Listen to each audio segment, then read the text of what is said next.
నమస్కారం. సిసిసి న్యూస్కు స్వాగతం. ముందుగా ముఖ్యాంశాలు. కార్యకర్తను కుటుంబ సభ్యునిగా భావించేది టీడీపీయే. ఎమ్మెల్యే ఆదిరెడ్డి శ్రీనివాస్. సంక్షేమానికి కృషి చేయడం మా కర్తవ్యం. ఇతర రాజకీయ పార్టీలకు ఆదర్శం. మహిళ మెడలో గొలుసులు చోరీ చేసిన నిందితుడు అరెస్ట్. 13 లక్షల రూపాయలు విలువ చేసే ఆభరణాలు స్వాధీనం చేసుకున్న తూర్పుగోదావరి జిల్లా పోలీసులు. పాన్ ఇండియా మోజు సినీ పరిశ్రమను సంక్షోభంలో పడేస్తుంది. అనుశ్రీ ఫిలిమ్స్ అతి సత్యనారాయణ. భారీ నిర్మాణ వ్యయంతో సినిమాల సంఖ్య తగ్గిపోయి డిస్ట్రిబ్యూటర్లు ఎగ్జిబిటర్లు నష్టపోతున్నారని ఆవేదన. మళ్లీ కోవిడ్ మహమ్మారి. భయాందోళనలో ప్రజలు. రాజమండ్రి ఆర్ఎంబీ కంపోస్ట్ యార్డ్ పరిసర ప్రాంతాల ప్రజలకు అన్ని రకాల మౌలిక వసతులు కల్పిస్తామని నగర ఎమ్మెల్యే ఆదిరెడ్డి శ్రీనివాస్ హామీ ఇచ్చారు. త్వరలో ప్రాంత ప్రజలకు రైతు బజార్ ఏర్పాటు చేస్తున్నామని ఆయన వెల్లడించారు. రాజమండ్రిలోని ఆర్ఎండ్బీ కంపోస్ట్ యార్డ్ సమీపంలో నివసించే ప్రజలకు ఇక మంచి రోజులు వచ్చాయని, దశాబ్ద కాలంగా ఇక్కడ ఉన్న దుర్వాసన సమస్యకు శాశ్వత పరిష్కారం చూపిస్తున్నామని సిటీ ఎమ్మెల్యే ఆదిరెడ్డి శ్రీనివాస్ చెప్పారు. 5.72 కోట్ల రూపాయలతో పేపర్ మిల్లు ఎదురు రోడ్లోని డంపింగ్ యార్డ్లో ఏర్పాటు చేసిన లెగసీ వేస్ట్ మేనేజ్మెంట్ ప్లాంట్ను శనివారం ఆయన తెలుగుదేశం పార్టీ నాయకులు మజ్జి రాంబాబు, కొయ్యల రమణ తదితరులతో కలిసి ప్రారంభించారు. ఈ సందర్భంగా ఎమ్మెల్యే ఆదిరెడ్డి శ్రీనివాస్ మాట్లాడుతూ లెగసీ వేస్ట్ మేనేజ్మెంట్కు శ్రీకారం చుట్టినట్లు ఆయన తెలిపారు. దీనివల్ల బయో ట్రీట్మెంట్ అయ్యాక ఇక్కడ చెత్తకు సంబంధించిన చిన్న వ్యర్థం కూడా ఉండదని ఆయన పేర్కొన్నారు. రాష్ట్రం, కేంద్రం, నగరపాలక సంస్థ సహకారంతో ఈ కార్యక్రమం చేపట్టినట్లు ఆయన చెప్పారు. 6 నెలల్లో పూర్తవుతుందని, అక్టోబర్ 2 నాటికి స్థానిక 42, 45, 46 వార్డుల ప్రజలు స్వచ్ఛమైన గాలి పీల్చుకుంటారని ఆయన అన్నారు. ఈ కంపోస్ట్ యార్డు సమీప ప్రజలు పడిన ఇబ్బందులు తమకు తెలుసునని, అందుకే కూటమి ప్రభుత్వం అధికారంలోకి రాగానే ఈ మంచి కార్యక్రమం నిర్వహిస్తున్నట్లు తెలిపారు. లెగసీ వేస్ట్ మేనేజ్మెంట్లో చెత్త ట్రీట్మెంట్ జరిగాక మిగిలిన వ్యర్థాలన్నింటినీ ఇక్కడి నుంచి తరలిస్తారని ఎమ్మెల్యే ఆదిరెడ్డి వాసు స్పష్టం చేశారు. కాకినాడ మాదిరి రాజమండ్రిలో కూడా జిందాల్తో ఒప్పందం చేసుకుంటామని, ఇప్పటికే ప్రభుత్వంతో ఎంఓయు అయిందని, మంత్రి నారాయణ 6 ఎకరాల్లో దీనికోసం చర్యలు చేపడుతున్నారని ఆయన చెప్పారు. ఆర్ఎండ్బీ సమీపంలో ఉన్న కమ్యూనిటీ హాల్ను వైసీపీ పాలనలో పట్టించుకోలేదని, ఇప్పుడు 50 లక్షల రూపాయలతో తిరిగి బాగు చేస్తున్నామని ఎమ్మెల్యే ఆదిరెడ్డి వాసు చెప్పారు. ఈ కార్యక్రమంలో తెలుగుదేశం పార్టీ నాయకులు, కార్యకర్తలు, అభిమానులు, నగరపాలక సంస్థ అధికారులు తదితరులు పాల్గొన్నారు. ప్రభుత్వం, వీరు ఎన్నుకోబడిన ప్రభుత్వం మంచి ప్రభుత్వం. ఈ లెగసీ వేస్ట్ ఏదైతే ఉందో దీర్ఘకాలికంగా దశాబ్దాలుగా ట్రీట్ చేసే కార్యక్రమం తీసుకున్నాం. ఈ ట్రీట్మెంట్ ద్వారా లెగసీ వేస్ట్ ల్యాండ్ రిక్లమేషన్ అంటే ఏదైతే ఈ వేస్ట్ అంతా కూడా డంప్ అయి ఉందో ఈ వేస్ట్ని ఈ యొక్క పరికరం ద్వారా ట్రీట్ చేసి ఆ భూమిని మళ్ళీ మనం సొంతం చేసుకోబోతా ఉన్నాం. సొంతం చేసుకున్న భూమిని ఏ విధంగా వాడాలన్న దాన్ని బట్టి ఆ భూమికి ఫర్దర్గా ట్రీట్ చేయడం జరుగుతుంది. అలాగే బయో రెమిడేషన్ అండ్ బయో మైనింగ్, ఫైనల్గా జీరో రెసిడ్యూస్ అంటే ఇక్కడ ట్రీట్మెంట్ అయిన తర్వాత ఏదైతే ఎండ్ ప్రొడక్ట్స్ ఇనర్ట్ కానీ, ఆర్డిఎఫ్ కానీ, మెన్యూర్ కానీ ఏదైతే ఉన్నాయో ఏది కూడా బై ప్రొడక్ట్ అనేది ఇక్కడ ఉండదు. ఈ ట్రీట్మెంట్ అయిన తర్వాత వచ్చిన మెటీరియల్ ఏది కూడా ఇక్కడ ఉంచరు. అంతా కూడా బయట ఏదో ఒకటి, ఈ మెన్యూర్ ఉందంటే ఏదో ఒక కంపెనీతో మాట్లాడుకుంటారు, అలాగే ఆర్డిఎఫ్ ఉందంటే అది ఏదో ఒక సంస్థతో మాట్లాడుకొని ఇక్కడ ట్రీట్ చేసిన తర్వాత ఏ ఒక్క చిన్నంత పరికరం కూడా ఉంచకుండా అన్నిటిని కూడా బయటకు తరలించే కార్యక్రమం ఇది జరుగుతుండగా ఫర్దర్గా సిటీలో ఏదొచ్చినా డ్రై వేస్ట్, వెట్ వేస్ట్ కింద రావడం, అక్కడ ట్రీట్ చేసి మునుపులాగా ఇక్కడ ప్రజలకు ఇబ్బంది కలగకుండా చేసే కార్యక్రమం తీసుకుంటా ఉన్నాం. ఫర్దర్గా వేస్ట్ ఎనర్జీ జిందాల్ వారితో కూడా మాట్లాడుతూ ఉంది రాష్ట్ర ప్రభుత్వం. ఇప్పటికే గౌరవ మంత్రి నారాయణ గారు వచ్చారు, ఈ జిల్లాలో ఒకటి పెట్టాలి. అది 6 ఎకరాల్లో స్థాపించాలి, 6 ఎకరాల పైనే.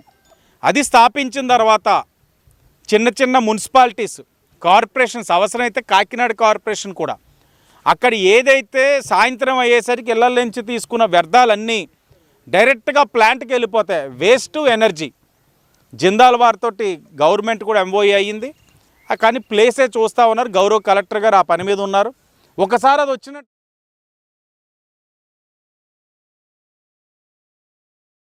పలు చైన్ స్నాచింగ్ కేసుల్లో ముద్దాయిని అరెస్ట్ చేసి సుమారు 13 లక్షల రూపాయలు విలువ చేసే బంగారు ఆభరణాలు తూర్పుగోదావరి జిల్లా పోలీసులు రికవరీ చేశారు. రాజమండ్రిలో central zone DSP K Ramesh Babu media ప్రతినిధుల సమావేశంలో గొలుసు దొంగతనాలు చేస్తున్న నిందితుని వివరాలు వెల్లడించారు.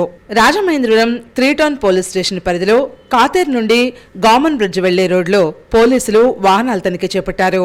ఒక వ్యక్తి మోటార్ సైకిల్పై కొవ్వూరు నుంచి కాతేరు వస్తూ పోలీసులను చూసి మోటార్ సైకిల్ వెనుకకు తిప్పి పారిపోవడానికి ప్రయత్నించాడు. అతన్ని పట్టుకుని మధ్యవర్తుల సమక్షంలో విచారణ చేశారు.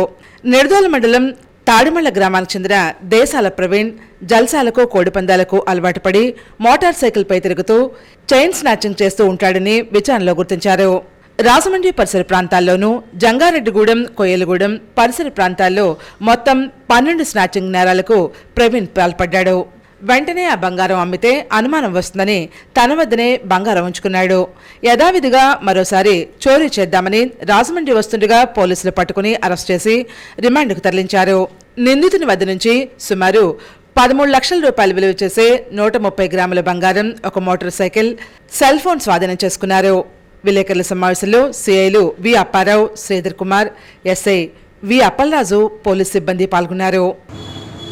ఖచ్చితమైన సమాచారం మేరకు కాతేరు అండర్ బ్రిడ్జ్ సమీపంలో వెహికల్ చెకింగ్ నిర్వహిస్తున్న సందర్భంలో ఒక ముద్దాయిని అదుపులో తీసుకుని విచారించగా తూర్పుగోదావరి జిల్లాలో రాజమండ్రి టౌన్లో 3, ఏలూరు జిల్లాలో పరిధిలో ఉన్నట్టు జంగారెడ్డిగూడెం పోలీస్ స్టేషన్ పరిధిలో 7, కోయిలగూడెం పోలీస్ స్టేషన్ పరిధిలో 2 మొత్తం 12 కేసులు కన్ఫైజ్ చేయడం జరిగింది. అందులో భాగంగా మా దగ్గర జరిగినట్టు 3 కేసులకు సంబంధించి దాదాపు 130 గ్రాముల బంగారం, మా దగ్గర జరిగినట్టు 3 టౌన్లో 2, రాజానగరం పరిధిలో 1, 3 కేసులకు సంబంధించి 130 గ్రాముల బంగారాన్ని, ఆడు ఈ నేరాలకు ఉపయోగించినటువంటి యాక్సిస్ స్కూటీని స్వాధీనం చేసుకున్నాం. అదేవిధంగా అతని కన్ఫెషన్లో కోయిలగూడెంలో 7 నేరాలు చేశానని, అదేవిధంగా జంగారెడ్డిగూడెంలో 7 నేరాలు, కోయిలగూడెం 2 నేరాలకు సంబంధించిన గోల్డ్ కూడా ముత్తూట్ ఫైనాన్స్లో ఉన్నట్టు మాకు చెప్పారు. ఈరోజు ఈ ముద్దాయిని అరెస్ట్ చేసి అతని దగ్గర 130 గ్రాముల బంగారం, సుమారు 13 లక్షల రూపాయలు విలువ గల బంగారం స్వాధీనం చేసుకొని మిగతా కేసులకు సంబంధించి బంగారం ఇతన్ని రిమాండ్ చేసిన తర్వాత పీటీ వారెంట్ మీద వాళ్ళు తీసుకొని అతను దగ్గర నుంచి జంగారెడ్డిగూడెం సంబంధించి 9 కేసులు, 7 కేసుల ప్రాపర్టీని, కోయిలగూడెం సంబంధించిన 2 కేసుల ప్రాపర్టీని కూడా వాళ్ళు స్వాధీనం చేసుకోవడం జరుగుతుంది. అరెస్ట్ కాబడిన ముద్దాయి వివరాలు: ఇతని పేరు దేశాల ప్రవీణ్, తండ్రి వెంకటేశ్వరరావు, 29 ఇయర్స్, తాడిమళ్ళ గ్రామం, నిడదవోలు మండలం, తూర్పుగోదావరి జిల్లా. ఇతనిపై గతంలో కూడా కేసులు ఉన్నాయి. అది గేమింగ్ యాక్ట్ ఒకటి, తర్వాత సంసిరిగూడెం పోలీస్ స్టేషన్లో అమ్మాయిని వేధించిన కేసు ఒకటి, తర్వాత పోలవరం పోలీస్ స్టేషన్లో ఇసుక అక్రమ రవాణా కేసు. ఈ కేసులు అతను పాత కేసులు నేరస్తుడు. ఇతను పట్టుకోవడానికి ముఖ్యంగా సాంకేతిక పరిజ్ఞానాన్ని ఉపయోగించి ఇతను అరెస్ట్ చేయడం జరిగింది. ఇతను ఈ సందర్భంగా అతని యొక్క యాక్సిస్ బండిని 130 grams gold worth rupees 13 lakhs మనం సీజ్ చేయడం జరిగింది. ఇతను అరెస్ట్ చేసి రేపు కోర్టుకు పెట్టడం జరిగింది.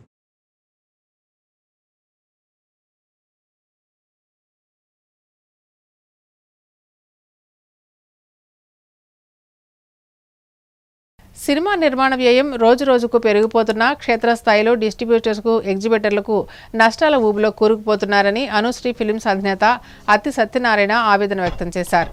కొందరు నిర్మాతలు, దర్శకులు, హీరోలు సినిమాలను పాన్ ఇండియా అంటూ భారీ బడ్జెట్ సినిమాలకు అత్యంత ప్రాధాన్యత కల్పించి సినీ పరిశ్రమను నమ్ముకున్న వారిని నష్టాల్లో ముంచేశారని అనుశ్రీ ఫిల్మ్స్ అధినేత అత్తి సత్యనారాయణ ఆగ్రహం వ్యక్తం చేశారు. రాజమండ్రిలో మీడియా ప్రతినిధుల సమావేశంలో ఆయన మాట్లాడుతూ పాన్ ఇండియా అంటూ దీర్ఘకాలం 2-3 సంవత్సరాల సినిమాలు తీస్తూ ఉండటం వల్ల సినిమాల విడుదల సంఖ్య గణనీయంగా తగ్గిపోయిందన్నారు. సొమ్ములన్నీ కూడా హీరోలు, నిర్మాతల వద్ద మిగిలిపోతున్నాయని విచారం వ్యక్తం చేశారు. గతంలో అగ్ర హీరోల సినిమాలు సంవత్సరానికి 4-5 విడుదలయ్యేవి అంటూ వివరించారు. అయితే గత కొన్నేళ్లుగా సంవత్సరానికి అగ్రహీరోల సినిమాలు 1 కూడా విడుదల కావడం లేదని వాపోయారు. ఈ నేపథ్యంలో క్షేత్రస్థాయిలో డిస్ట్రిబ్యూటర్లు, ఎగ్జిబిటర్లు తీవ్రంగా నష్టాలు చవిచూడాల్సి వస్తోందన్నారు. ఇటీవల పాన్ ఇండియా రేంజ్లో హిట్టాకు వచ్చిన సినిమాల వల్ల డిస్ట్రిబ్యూటర్లు నష్టపోవాల్సి వచ్చిందని వివరించారు. మరో పక్కన కరెంట్ ఛార్జీలు పెరిగాయి, సిబ్బందికి జీతాలు కూడా ఇచ్చుకోలేని పరిస్థితిలో థియేటర్ల యజమానులు ఉన్నారని వాపోయారు. వాళ్ళు సంవత్సరానికి ఒక సినిమా కూడా చేయకుండా 3 సంవత్సరాలకు ఒక సినిమా చేస్తున్నారు. ఇది కూడా దీనికి కారణం ఎవరో మీ అందరికీ తెలుసు. సినిమా ఇండస్ట్రీకి పాన్ ఇండియా లెవెల్లో తీసుకెళ్లిన వ్యక్తి రాజమౌళి గారు. ఆయన ఉద్దేశం మంచిదే, మనకి తెలుగు పరిశ్రమకి అంతర్జాతీయ గుర్తింపు తెచ్చారు, ఓకే. కానీ ఎక్కడ పుట్టిందో దాని మూలాలు మర్చిపోకూడదు. ఇండస్ట్రీ ఇప్పుడు రాజమౌళి లాంటి మంచి గొప్ప దర్శకుడు ఒకే పాన్ ఇండియా డబ్బులు సంపాదించేసుకుందాం, ఒక్కొక్కరికి ప్రతి సినిమాకి 500 కోట్లు 1000 కోట్లు సంపాదించుకుందాం అన్న వ్యాపారం చేసుకోవచ్చు. కానీ నిన్ను నమ్మిన తెలుగు ప్రేక్షకుల్ని, తెలుగు ఎగ్జిబిటర్లు, డిస్ట్రిబ్యూటర్లు వాళ్ళని నాశనం అయిపోతున్నారు. ఈ పిచ్చి ప్రతి హీరోకి పట్టడం వల్ల మీరు రాజమౌళి గారు మీరు చిన్న సినిమా ఏకలాంటి సినిమా కూడా తీసి పెద్ద హిట్ ఇచ్చి థియేటర్లన్నీ కూడా 50 రోజులు 100 రోజులు ఆడించారు. అటువంటి నైపుణ్యం గల వ్యక్తి మీరు. అలాగే చాలామంది డైరెక్టర్లు కూడా మేమంతా కోరుకుంటుంది ఏంటంటే ఈ 3 సంవత్సరాలు అన్నది తీసేయండి, పాన్ ఇండియా అనేది తీసేసి ప్రతి హీరో కూడా మాకు సంవత్సరానికి 3 సినిమాలు మినిమం 3 సినిమాలు ఇస్తే ఎంతమంది హీరోలు ఉన్నారో మన సినిమా ఇండస్ట్రీకి అందరికీ తెలిసిన విషయం. ఏ హీరో కూడా సంవత్సరానికి ఒక సినిమా కూడా తీయటం లేదు. అందువల్ల హీరోలు అందరూ సినిమా తీస్తే థియేటర్లు అందరూ కలకలగా ఉంటాయి, ప్రేక్షకులు అందరూ థియేటర్లకు వస్తారు, అంతా బాగుంటుంది. మేము కోరుకుంటుంది అది. దీనిని మీరు సాల్వ్ చేయవలసిందిగా సినిమా పెద్దలందరికీ కూడా కోరుతున్నాం.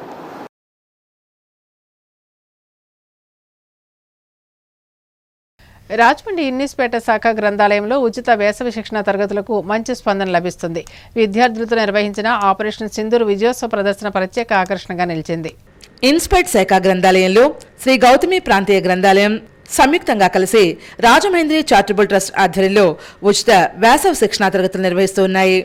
ఈ సందర్భంగా విద్యార్థులతో ఆపరేషన్ సింధూర్ సక్సెస్ ర్యాలీ నిర్వహించారు. భరతమాత వేషధారణతో విద్యార్థులు ర్యాలీలో ప్రత్యేక ఆకర్షణగా నిలిచారు. సైనికుల వీరమరణాలను, సాహసాలను గానం చేశారు. ట్రస్ట్ ఫౌండర్ అధ్యక్షులు రెడ్డిబాబు మాట్లాడుతూ ఆపరేషన్ సింధూర్ విజయంతో భారత త్రివిధ శక్తి అందరికీ తెలిసిందని ప్రత్యేకంగా అభినందించారు. తెంటు సత్యనారాయణ మాట్లాడుతూ టెర్రరిస్టుల దాడుల్లో మన భారతదేశం చాలా కోల్పోయిందని ఆవేదన వ్యక్తం చేశారు.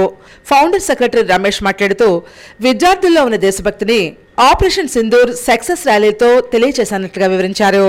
ట్రస్ట్ ప్రెసిడెంట్ చలమూరు సత్యనారాయణ, కోళ్ల గోవింద్, ఆదిరెడ్డి శ్రీనివాసరావు, తిరుమలరెడ్డి వెంకటప్పారావు, కొల్లు సతీష్, నట్టా సీతాపతి, బొడ్డు శ్రీనివాసరావు, మిడతాని ప్రసాద్, కళ్యాణి సుబ్రహ్మణ్యం, మతల మాధవి, శ్రీలత, లైబ్రేరియన్ మాజీ సెక్రటరీ మాసట్ సత్యనారాయణ, లైబ్రేరియన్ శ్రీదేవి తదితరులు పాల్గొన్నారు. ఇప్పుడు కూడా సింధూర్ ఆపరేషన్ ఇంకా జరుగుతూనే ఉంది.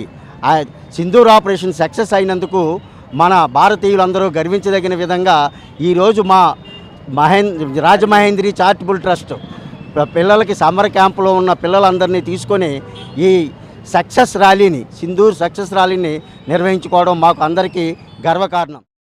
పాల్గొన్నటువంటి త్రివిధ దళాల వారికి అభినందనలు తెలియజేస్తూ ఆ ఆపరేషన్లో చనిపోయినటువంటి మన వీర జవాన్లందరికీ కూడా జోహార్లు అర్పిస్తున్నాం. జోహార్ వీర జవాన్లు. దీనికి పలువురు ప్రముఖులు హాజరయ్యారు. ఇది ఘన విజయం సాధించింది. ఈ యొక్క ర్యాలీ కూడా ఘనంగా జరిగింది. పుర ప్రముఖులందరూ విచ్చేసి మా యొక్క ర్యాలీకి మద్దతు తెలిపారు. Thank you very much. Thank you.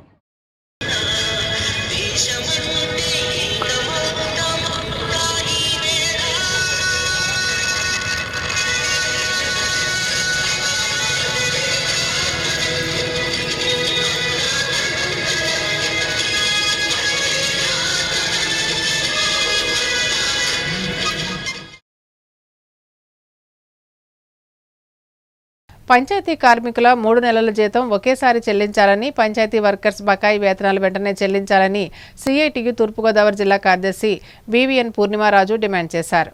దివాన్ చెరువు పంచాయతీ వర్కర్స్ యూనియన్ సిఐటియు అనుబంధ యూనియన్ అధ్యక్షులు అక్కిరెడ్డి గణపతి అధ్యక్షతన దివాన్ చెరువు సిఐటియు ఆఫీసులో సమావేశం నిర్వహించారు. ఈ సమావేశంలో సిఐటియు తూర్పుగోదావరి జిల్లా కార్యదర్శి బివిఎన్ పూర్ణిమారాజు మాట్లాడారు.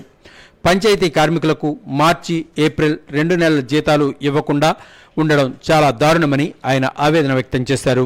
వెంటనే మే నెల జీతంతో కలిపి 3 నెలల జీతం జూన్ 1వ తేదీన చెల్లించాలని డిమాండ్ చేశారు. పంచాయతీ పారిశుధ్య కార్మికులు గత 30 సంవత్సరాలుగా పనిచేస్తున్న వీరికి ఈఎస్ఐ సౌకర్యం లేకపోవడం చాలా బాధాకరమని, కనీస వేతనాలు కల్పించాలని, కార్మిక చట్టాలు అమలు చేయాలని డిమాండ్ చేశారు.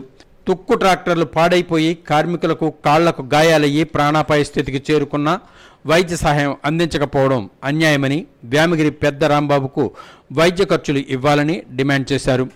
ఈ సమావేశంలో యూనియన్ నాయకులు తాళ్లపూడి మంగ, వ్యామగిరి సతీష్, మల్లారపు వసంతాలు, నీలపు గౌరీ, మందపల్లి విజయ్, గాలంకి లాజర్ తదితరులు పాల్గొన్నారు. సెలవులు పెట్టుకున్నా గానీ ఈఎస్ఐ ద్వారా జీతాలు అందుతూ ఉంటాయి. సో సిఐటిగా మేము చెప్పేది ఇమ్మీడియట్ గా వీళ్ళకి రావాల్సిన జీతాలు, బకాయిల జీతాలు, 2 నెలల జీతాలు, ఈ వారం రోజుల్లో కలిస్తే 3 నెలల జీతాలు రేపు జూన్ 1వ తారీఖున వేయాలని, అలాగే ఈఎస్ఐ పిఎఫ్ సౌకర్యాలు కల్పించాలని, లీవ్ సౌకర్యాలు కల్పించాలని, ఉద్యోగ భద్రత కల్పించాలని తెలియజేస్తూ నా పేరు పూర్ణిమరాజు, సిఐటి జిల్లా కార్యదర్శి. కరోనా మహమ్మారి బారిన పడిన వారికి సకాలంలో వైద్య సేవలు అందించేందుకు రాజమండ్రిలో సంబంధిత యంత్రాంగం అప్రమత్తం కావాల్సిన అవసరం ఉంది. ప్రపంచాన్నే షేక్ చేసిన మాయదారి కరోనా మళ్లీ డేంజర్ బెల్స్ మోగిస్తోంది. దేశవ్యాప్తంగా ఇప్పటికే దాదాపు 260 పాజిటివ్ కేసులు నమోదయ్యాయి. ఇప్పుడు ఆంధ్రప్రదేశ్, తెలంగాణలో కోవిడ్ కేసులు నమోదు కావడం ఆందోళన కలిగిస్తోంది. తెలంగాణలో తాజాగా తొలి కోవిడ్ కేసు నమోదైంది. కూకట్పల్లి ప్రైవేట్ ఆసుపత్రి వైద్యుడికి కరోనా పాజిటివ్ అని తేలింది. వైద్య ఆరోగ్య శాఖ అప్రమత్తమైంది. వైద్యుడు ఆదివారం నుంచి జలుబు, దగ్గు, జ్వరంతో బాధపడుతున్నాడు. దీంతో ఆయనకు ఆర్టీపీసీఆర్ పరీక్ష చేయించుకోగా కోవిడ్ పాజిటివ్ అని తేలింది. రాష్ట్రంలోనూ తొలి కరోనా కేసు నమోదవ్వడంతో తెలంగాణ వైద్య ఆరోగ్య శాఖ అప్రమత్తమైంది. కోవిడ్ బాధితుల కోసం గాంధీ హాస్పిటల్లో ఇప్పటికే 25 పడకల వార్డును సిద్ధం చేస్తున్నారు. వాతావరణ మార్పుల కారణంగా కొంతమందిలో లక్షణాలు కనిపిస్తున్నాయని గాంధీ ఆసుపత్రి డాక్టర్ సునీల్ చెబుతున్నారు. ఎవరికైనా సిమ్టమ్స్ కనిపిస్తే జాగ్రత్తగా ఉండాలని ఆయన సూచించారు. ఆంధ్రప్రదేశ్లోని విశాఖపట్నంలో ఓ మహిళకు కరోనా పాజిటివ్గా నిర్ధారణ అయింది. ఆమె కుటుంబం ఉంటున్న పరిసరాల్లో శానిటైజేషన్ చేశారు. మరోవైపు కడప రిమ్స్లో 70 ఏళ్ల మహిళకు కరోనా పాజిటివ్ అని సూపరింటెండెంట్ ప్రకటించారు. జలుబు, జ్వరం ఉండడంతో ముందు జాగ్రత్తగా కరోనా వార్డులో అడ్మిట్ చేశారే తప్ప కరోనా ఉన్నట్టు నిర్ధారణ కాలేదన్నారు. డిఎంఎండ్హెచ్ఓ అసలు టెస్టులే చేయలేదు, చేయడానికి కిట్సే లేవని తెలిపారు. వైద్య ఆరోగ్య శాఖ మంత్రి సత్యకుమార్ ముందస్తు చర్యలపై మంగళగిరిలో వైద్యాధికారులతో సమీక్ష నిర్వహించారు. ప్రజలెవరూ ఆందోళన చెందాల్సిన పని లేదని మంత్రి సత్యకుమార్ సూచించారు. కరోనా పాజిటివ్ కేసులు పెరుగుతున్న నేపథ్యంలో వైద్యులు పలు సూచనలు చేస్తున్నారు. ఆందోళన చెందాల్సిన పని లేదు, అప్రమత్తంగా ఉంటే చాలంటున్నారు వైద్యులు. కొన్ని సూచనలు చేశారు.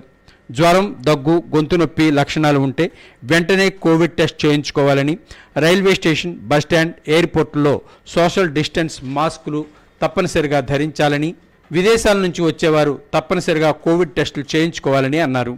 దేశవ్యాప్తంగా కొన్ని రోజులుగా కోవిడ్ కేసులు అనూహ్యంగా పెరుగుతుండడంతో మన రాష్ట్రంలోని విశాఖపట్నంలో తాజాగా ఒక పాజిటివ్ కేసు నమోదు కావడంతో రాష్ట్ర ప్రభుత్వం కోవిడ్ నియమాలను అమల్లోకి తీసుకొచ్చింది. ఈ నేపథ్యంలో బోధనాసుపత్రి అయిన కాకినాడ జీజీహెచ్ అధికారులు అప్రమత్తమయ్యారు. ఆసుపత్రి సూపరింటెండెంట్ డాక్టర్ ఎంపీఆర్ విఠల్ ఆధ్వర్యంలో శుక్రవారం ప్రత్యేక కోవిడ్ వార్డు ఏర్పాటు చేశారు. ఈఎన్టీ విభాగంలో ఏర్పాటు చేసిన కోవిడ్ ఐసోలేషన్ వార్డును డాక్టర్ విఠల్ సందర్శించి ఏర్పాట్లపై వైద్యులు, సిబ్బందితో సమీక్షించారు.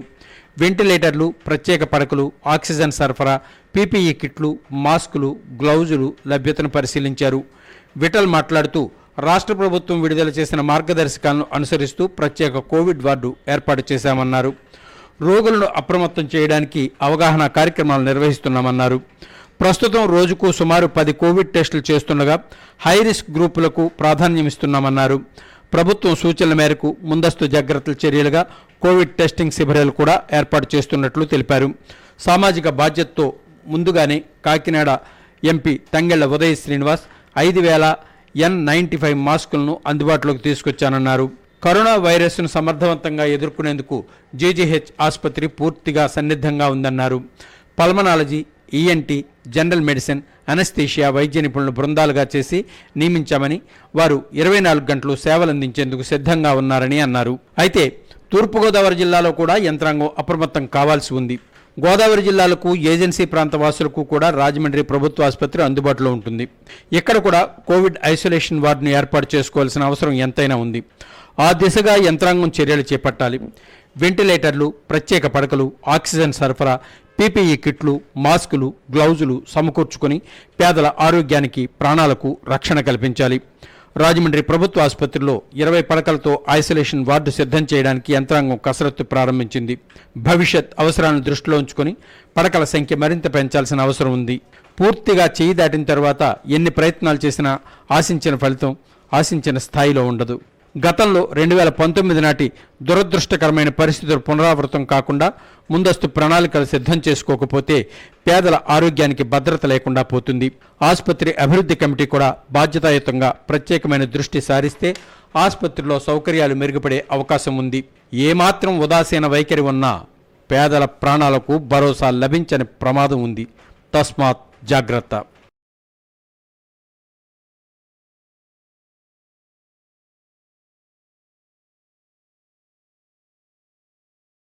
న్యాయస్థానం నుంచి పూర్తి స్థాయిలో అనుమతులు పొందిన తర్వాత ప్రవీణ్ పగడాల సంస్మరణ సభ నిర్వహిస్తామని అమలాపురం మాజీ ఎంపీ జీవీ హర్ష్ కుమార్ వెల్లడించారు.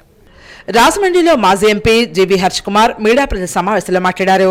ప్రవీణ్ పగడాల సంస్మరణ సభ 24వ తేదీన జరగాల్సి ఉండగా దాన్ని పోస్ట్పోన్ చేయడం జరిగిందన్నారు. ఏదైతే పోలీసులు అనుమతులు మంజూరు చేయకుండా పాస్టర్లను పిలిచి బెదిరిస్తున్నారో అందులో భాగంగా రాష్ట్ర అత్యున్నత న్యాయస్థానానికి వెళ్లడం జరిగిందన్నారు. పోలీసు వారు కౌంటర్కి గడువు కావాలని కోర్టును రిక్వెస్ట్ చేయడంతో కోర్టు జూన్ 4 వరకు గడువు ఇవ్వడం జరిగిందన్నారు. ఇందులో భాగంగా కోర్టును గౌరవిస్తూ పర్మిషన్ పెండింగ్లో ఉన్న కారణంగా కోర్టు నుండి పూర్తిస్థాయి అనుమతులు పొంది ఏ క్రైస్తవ బిడ్డకి ఇబ్బంది కలగకుండా రాష్ట్ర స్థాయి బహిరంగ సభ నిర్వహించడానికి నిర్ణయం తీసుకోవడం జరిగిందని హర్ష్ కుమార్ వివరించారు. తదుపరి తేదీ త్వరలోనే తెలియజేయడం జరుగుతుందన్నారు. ప్రవీణ్ పగడాల సంస్మరణ సభకు అనుమతులు మంజూరు చేయకపోవడం మానవ హక్కుల ఉల్లంఘనే అంటూ హర్షకుమార్ ఆవేదన వ్యక్తం చేశారు. గుండెపోటు వచ్చేలా పోలీసులు వేధింపులకు గురిచేస్తున్నారని ఆరోపించారు. కోర్టుకు తాను ఫోర్జరీ డాక్యుమెంట్లు సమర్పించాలని పోలీసులకు కోర్టుకు తెలియజేయడం హాస్యాస్పదమైనటువంటి విషయంగా పేర్కొన్నారు. ఫోర్జరీ డాక్యుమెంట్లయితే తనపై ఫోర్జరీ కేసు నమోదు చేయాలని ఈ సందర్భంగా డిమాండ్ చేశారు. కాబట్టి మేము చెప్తున్నది ఏంటంటే మేము పోస్ట్పోన్ చేస్తున్నాం. ఆ పోస్ట్పోన్ డేట్ని ఇమీడియట్గానే అనౌన్స్ చేస్తాం. ఎక్కువ రోజులు కూడా ఉండదు ఇది పోస్ట్పోన్మెంట్. ఎందుకంటే వాళ్ళు అనుకుంటున్నారు ఈ కేసు జూన్ 5 కేసారు కదా అనుకుంటున్నారు. దాన్ని ముందుకు ఎలా తెచ్చుకోవాలో, ముందుకు ఏం చేయాలో మా ప్రయత్నాలు మాకు ఉంటాయి. మరి 27నే మహానాడు కూడా జరుగుతుంది. మరి ఇంకా అది కూడా మరి ఉంటుందో ఉండదో. అక్కడ హక్కులు ఇక్కడ హక్కులు ఒకటే కదా, అక్కడ సభ ఇక్కడ సభ ఒకటే కదా. కాబట్టి నేను అంతకని ఎక్కువ చెప్పను. బట్ వన్ థింగ్, మీరు వివక్షత చూపెడుతున్నారు. ప్రభుత్వాలకు చెప్తున్నాను నేను, క్రైస్తవ సమాజం మీద వివక్ష చూపెడుతున్నారు. క్రైస్తవుల్ని అణిచివేత ధోరణిలో చూస్తున్నారు గవర్నమెంట్. క్రైస్తవుల్ని అడగదొక్కాలి అని చూస్తున్నారు. మళ్ళీ క్రైస్తవ దేశాల సహకారం లేకపోతే మనం ముందుకెళ్ళలేని పరిస్థితి. కాబట్టి ఇక మేము ఓట్లు అవన్నీ మాట్లాడడం కానీ మా క్రైస్తవ సమాజానికి కావాల్సిన మేలు మా నాయకుల ద్వారా జరుగుతుందని నమ్ముతున్నాం బలంగా. మా నాయకుడు ఎంతవరకు వెళ్ళినా ఆయనకు సపోర్ట్గా ఉంటాము. ఇక రేపటి నుంచే భారతదేశంలో ఉన్న అన్ని పార్టీల నాయకులను కలుస్తాము. ఆంధ్రప్రదేశ్లో జరుగుతున్న క్రైస్తవులపైన జరుగుతున్న దాడులను, దళితులపై జరుగుతున్న దాడులను మేము వెంటగడతాము. అన్ని పార్టీల నాయకులతోని కలిసి అప్పుడు మీటింగ్ అరేంజ్ చేస్తాము. ఆ మీటింగ్ మీరు కూడా వద్దురు కానీ.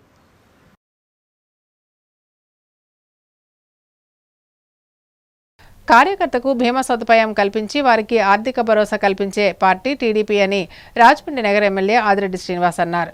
కార్యకర్తలు కుటుంబ సభ్యునిగా భావించి వారి సంక్షేమానికి పాటుపడే ప్రాంతీయ పార్టీ తెలుగుదేశం పార్టీ ఇతర పార్టీలకు ఆదర్శమని రాజమండ్రి సిటీ ఎమ్మెల్యే ఆదిరెడ్డి శ్రీనివాస్ అన్నారు.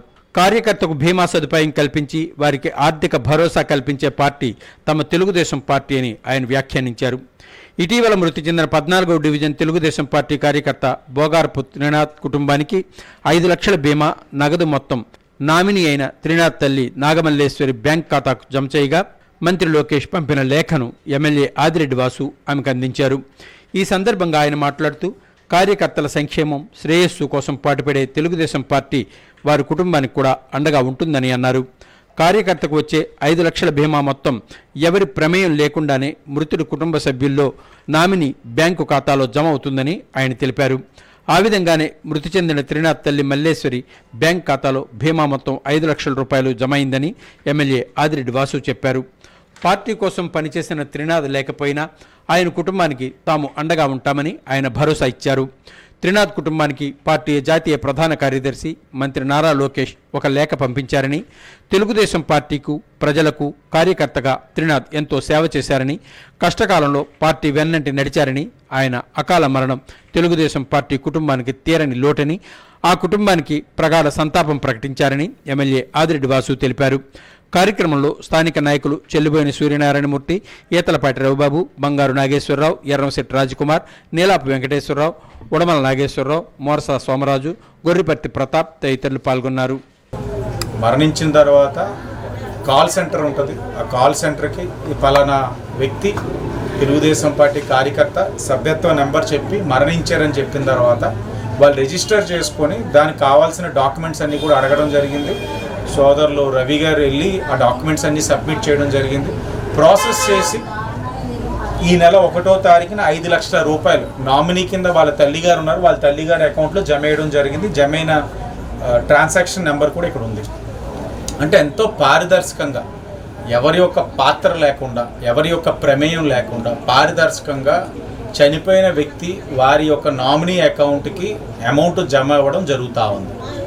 ఇది తెలుగుదేశం పార్టీ యొక్క ఆలోచన విధానం. జెండా మోసిన ప్రతి కార్యకర్తకి భరోసా కల్పించడంతో పాటు ఆ కుటుంబ సభ్యులకు కూడా ఒక ధైర్యం, ఎస్ మా వాడు ఈ రోజున ఏదైతే జెండా మోస్తా ఉన్నాడో ఆ జెండా. ఎమ్మెల్యే సార్ గారికి, ఈ బీమా పథకాన్ని అమలు చేసిన చంద్రన్న గారికి, నారా లోకేష్ సార్ గారికి మేము ఎంతో రుణపడి ఉంటాము. మాకు ఈ కష్టకాల సమయంలో ఈ బీమా అనేది మాకు ఒక అండగా నిలిచింది. మేము మా కుటుంబం ఎంతో రుణపడి ఉంటాము. మా వార్డు ఇన్ఛార్జికి, ఎమ్మెల్యే సార్ గారికి, చంద్రబాబు.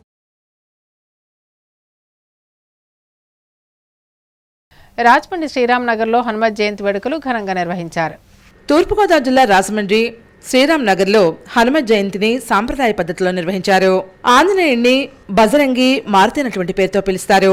లోక కళ్యాణమే పరమావధిగా జీవనం సాగించిన హనుమంతుణ్ణి అర్చనలు, అభిషేకాలు, పారాయణంతో కొలవడం గోదావరి తీర ప్రాంత భక్తులకు ఆనవాయితీగా వస్తోంది.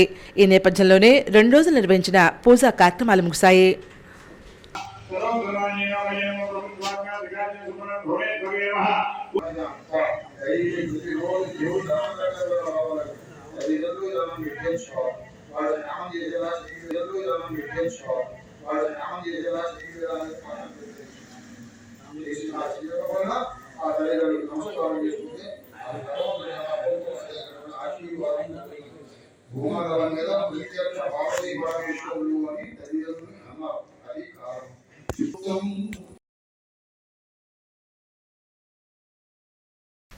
ఇప్పుడు సంక్షిప్త వార్తలు.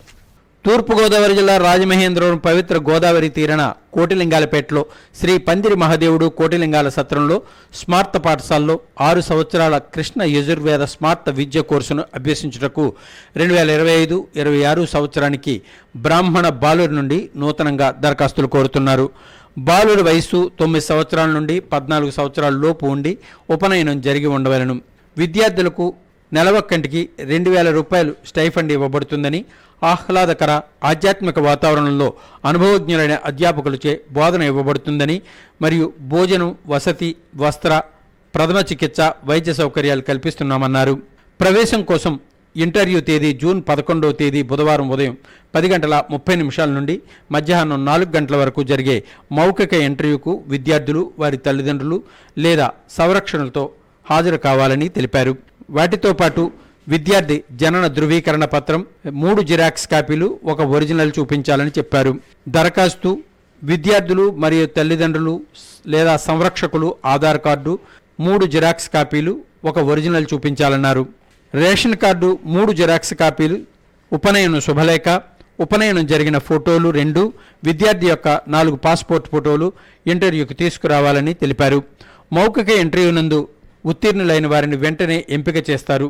దరఖాస్తు కొరకు కార్యాలయం పనివేళల్లో అనగా ఉదయం 10:30 నుండి సాయంత్రం 4 గంటల వరకు 23/5/2025 తేదీ నుండి 9/6/2025 తేదీ వరకు పొందవచ్చునన్నారు.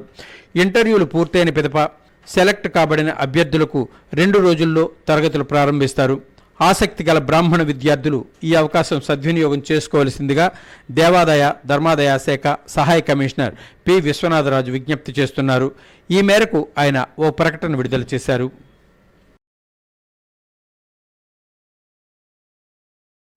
వార్తలు ముగించే ముందు ముఖ్యాంశాలు మరోసారి.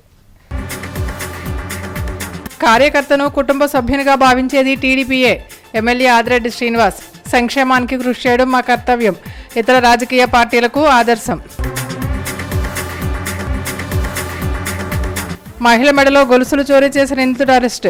13 లక్షల రూపాయలు విలువ చేసే ఆభరణాలు స్వాధీనం చేసుకున్న తూర్పుగోదావరి జిల్లా పోలీసులు. పాన్ ఇండియా మోజు సినీ పరిశ్రమను సంక్షోభంలో పడేస్తుంది. అనుశ్రీ ఫిలిమ్స్ అత్తి సత్యనారాయణ. భారీ నిర్మాణ వ్యయంతో సినిమాల సంఖ్య తగ్గిపోయి డిస్ట్రిబ్యూటర్లు ఎగ్జిబిటర్లు నష్టపోతున్నారని ఆవేదన. మళ్లీ కోవిడ్ మహమ్మారి, భయాందోళనలో ప్రజలు. శేషేశ్వర సమాప్తం. నమస్కారం.